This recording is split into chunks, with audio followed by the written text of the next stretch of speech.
सुप्रभात बच्चों, कैसे हैं आप सब। आशा करती हूँ आप घर पर स्वस्थ होंगे, अच्छे से पढ़ाई भी कर रहे होंगे। बच्चों, हम पाठ 1 का अनुवाद कर रहे थे। 3 श्लोक हम कर चुके थे, चौथा श्लोक करवा रही हूँ। अब ध्यान से समझना बेटा। देखो, पीत्वा रसम तु कटुकम मधुरम समानम माधुर्यमेव जनयेन मधुमक्षिकासौ संतस्य तथैव समसज्जन दुर्जनानां श्रुत्वा वचः मधुर सुक्त रसम सृजन्ति। बेटा ध्यान से समझो। पीतवा रसम तु कटुकम मधुरम समानम। कटुक मतलब कड़वा, मधुर मतलब मीठा। कड़वे और मीठे रस को समानम मतलब समान रूप से, पीतवा मतलब पीकर। एक बार इस लाइन को फिर से देखो। कड़वे और मीठे रस को समान रूप से पीकर माधुर्यमेव जनयेन मधुमक्षिकासौ। माधुर्यमेव जनयेन मधुमक्षिकासौ, जो मधुमक्खी होती है वो माधुर्य का मतलब शहद बना देती है। जनयेन मतलब बना देती है। मधुमक्षिका कौन होती है? मधुमक्खी। मधुमक्खी का काम क्या होता है बेटा? शहद बनाना। और शहद किससे बनता है? फूलों के रस से। और मधुमक्खी जो फूलों का रस लेती है, ये तो नहीं देखती कि इस फूल का रस कड़वा है या मीठा है। वो हर फूल का रस ले लेती है, चाहे वो कड़वा हो या मीठा हो। लेकिन जब उसे शहद में वो बदल देती है तो शहद का टेस्ट जो होता है, स्वाद, वो हमेशा ही मीठा होता है। समझ में आई लाइन? कि मधुमक्खी फूलों का जो रस होता है, कड़वा चाहे मीठा, दोनों को समान रूप से पीकर शहद ही बनाती है या मीठा शहद ही बनाती है। उसी तरह से संतस तथैव, तथैव मतलब उसी तरह से जो संत लोग होते हैं, सज्जन लोग, अच्छे लोग होते हैं, सम सज्जन दुर्जनानाम, वो सज्जनों के और दुर्जनों के, सज्जन मतलब अच्छे लोग, दुर्जन मतलब बुरे लोग, दोनों तरह के लोगों के जो वचन, श्रुत्वा वचः, लास्ट लाइन देखो, श्रुत्वा वचः, वचनों को सुनकर, सम का मतलब है बेटा समान रूप से, सुनकर मधुर सुक्त रसम सृजन्ति, मीठे वचन में बदल देते हैं। जो सज्जन लोग, साधु लोग होते हैं, वो क्या करते हैं? अच्छे लोगों की भी बातों को ध्यान से सुनते हैं और बुरे लोगों की भी बातों को समान रूप से सुनते हैं। लेकिन उन सबको किस में बदल देते हैं? मीठे वचनों में बदल देते हैं। किसकी तरह? मधुमक्खी की तरह। मधुमक्खी क्या करती है? फूलों से कड़वा रस और मीठा रस समान रूप से पीती है और उसको मीठे शहद में बदल देती है। उसी तरह से जो साधु लोग होते हैं, सज्जन लोग होते हैं, वो सज्जनों के, दुर्जनों के, अच्छे लोगों के या बुरे लोगों के वचनों को समान रूप से सुनते हैं और उनको मधुर सुक्त रसम सृजन्ति, समान सुंदर वाणी में ही, मतलब बुरे वचनों को भी और अच्छे वचनों को ही मधुर सुक्त रसम मतलब शहद के समान ही मीठे वचनों में बदल देते हैं। अगला श्लोक देखो। विहाय पौरुषम यो ही दैवम अवलंबते प्रासाद सिंहवत तस्य मूर्धनि तिष्ठन्ति वायसः। ध्यान से समझो बच्चों। विहाय मतलब छोड़कर, पौरुष, पौरुष होता है परिश्रम, मेहनत को, जो, यो का मतलब जो व्यक्ति परिश्रम को छोड़कर, दैवम अवलंबते, दैवम होता है भाग्य, अवलंबते मतलब सहारे बैठा रहता है। ठीक है, जैसे हम कह देते हैं कि ये तो चीज़ हमारी किस्मत में ही नहीं थी, ये तो हमारी किस्मत में है ही नहीं, उसके लिए हम कोशिश करते ही नहीं, हम मेहनत करते ही नहीं है, भाग्य पे छोड़ देते हैं, भाग्य के भरोसे बैठे रहते हैं। तो जो लोग मेहनत नहीं करते और भाग्य के भरोसे ही बैठे रहते हैं, वो किस प्रकार के लोग होते हैं? प्रासाद सिंहवत तस्य मूर्धनि तिष्ठन्ति वायसा, वो उस शेर के समान होते हैं। सिंह मतलब शेर, वो उस शेर के समान होते हैं जो महल में रहता है। शेर कहाँ रहता है असलियत में? जंगल में, जंगल का राजा होता है। लेकिन कई शेर बेटा महलों में भी रखे जाते हैं, वो डिपेंडेंट हो, तो वो शेर क्या है, डिपेंड हो जाते हैं लोगों पर।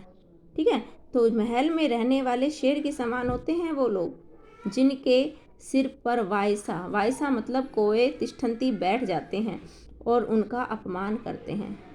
वरना किसी में क्या हिम्मत बेटा कि शेर के सिर पर बैठ जाए, क्योंकि शेर तो जंगल का राजा होता है, इतना ताकतवर होता है। और शेर किसी दूसरे के द्वारा मारे हुए जीव को भी नहीं खाता है। लेकिन जो शेर महल में रहता है वो दूसरों पर डिपेंड करता है, वो भाग्य के भरोसे रहता है, तो दूसरों के लोगों के भी भरोसे रहता है।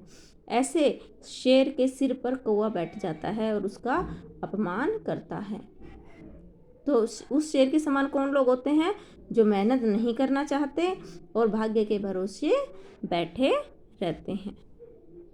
एक बार फिर से देखो, जो मनुष्य, योग का मतलब जो मनुष्य मेहनत छोड़कर भाग्य के का सहारा लेता है या भाग्य के भरोसे रहता है, वह महल में रहने वाले शेर के समान अपमानित होता है, जिसके सिर पर वायसा मतलब कोए तिष्ठन्ति मतलब बैठ जाते हैं। अगला श्लोक देखो बेटा, पुष्प पत्र फल छाया मूल वलकल दारु भी धन्या मरी रूहा ये शाम विमुख यान्ति नार्थिन है। ध्यान से समझो बच्चों, यहाँ जो पेड़ है उसकी क्या खासियत होती है वो बताया है। जो पेड़ है बेटा वो पुष्प पत्र फल, पुष्प मतलब फूल, पत्र मतलब पत्ता, फल जो पेड़ का फल होता है, छाया मूल मतलब जड़, वलकल मतलब छाल, पेड़ की जो छाल होती है वो वलकल, दारू भी और होती है लकड़ियाँ। ठीक है बेटा, तो इसमें हमें पेड़ से मिलने वाली जो भी चीज़ें सबका वर्णन हुआ है, फूल, पत्ते, फल, छाया, जड़, छाल और लकड़ियों वाले।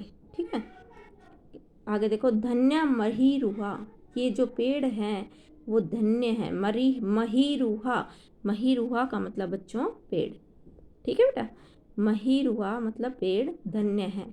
ये पेड़ धन्य हैं, ये वृक्ष धन्य हैं जो पुष्प, फल, छाया, ठीक है, फूल, जड़, वलकल मतलब छाल और लकड़ियों के कारण से युक्त होने के कारण विमुख यान्ति नार्थिन है, जो याचक होते हैं उनको कभी भी विमुख नहीं करते हैं, मतलब निराश नहीं लौटाते हैं। ठीक है, कहने का अर्थ ये बेटा कि जो एक पेड़ होता है वो अनेक चीज़ों से युक्त होता है, उसके फूल भी काम आते हैं, उसके पत्ते, उसके फल, छाया, जड़, उसकी छाल, ठीक है, उसकी जो लकड़ियां हैं, एक एक चीज़ काम आती है। तो वो अपनी इन गुणों के कारण जो किसी भी व्यक्ति को निराश नहीं करते हैं, खाली हाथ नहीं लौटाते हैं। मतलब एक पेड़ के आश्रय में कोई व्यक्ति जाएगा तो वो खाली हाथ कभी भी नहीं आएगा। इसमें पेड़ का क्या महत्व है हमारे जीवन में वो बताया है। आगे देखो, चिंतनिया ही विपदाम आदावेव प्रतिक्रिया न कूप खननम युक्तम प्रदीप्त वहनिना गृहे। इसमें ये बताया है बच्चों श्लोक में कि हमें कोई भी काम, आने वाली कोई भी संकट है, मुसीबत है, उसका हमें ये वेट नहीं करना चाहिए कि देखी जाएगी, जब होगा तब देखेंगे, ये संकट आएगा तब देखेंगे, बल्कि ऐसा ना सोच के हमें उसका सॉल्यूशन क्या कर सकते हैं हम पहले ही सोच लेना चाहिए। चिंतनिया ही विपदाम, विपदाम मतलब विपत्ति में को चिंतनीय मतलब सोचना चाहिए, आदावे प्रतिक्रिया, आने वाली जो विपदा है उसकी प्रतिक्रिया मतलब उसका सॉल्यूशन, ठीक है, उसका निदान करने का जो तरीका है, निवारण, हमें पहले से सोचकर रखना चाहिए। क्या, क्यों?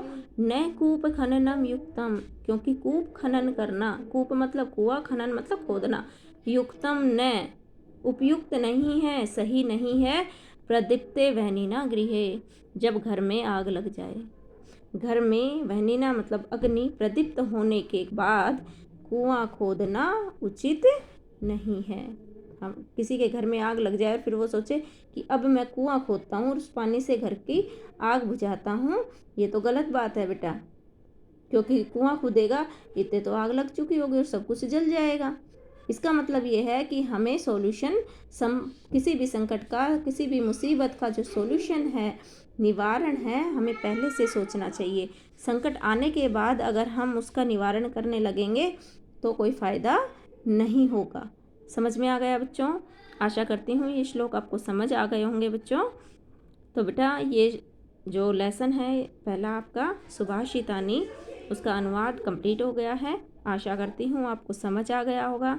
अगर किसी बच्चे को फिर भी कोई परेशानी है तो मुझसे पूछ सकते हैं। Thank you.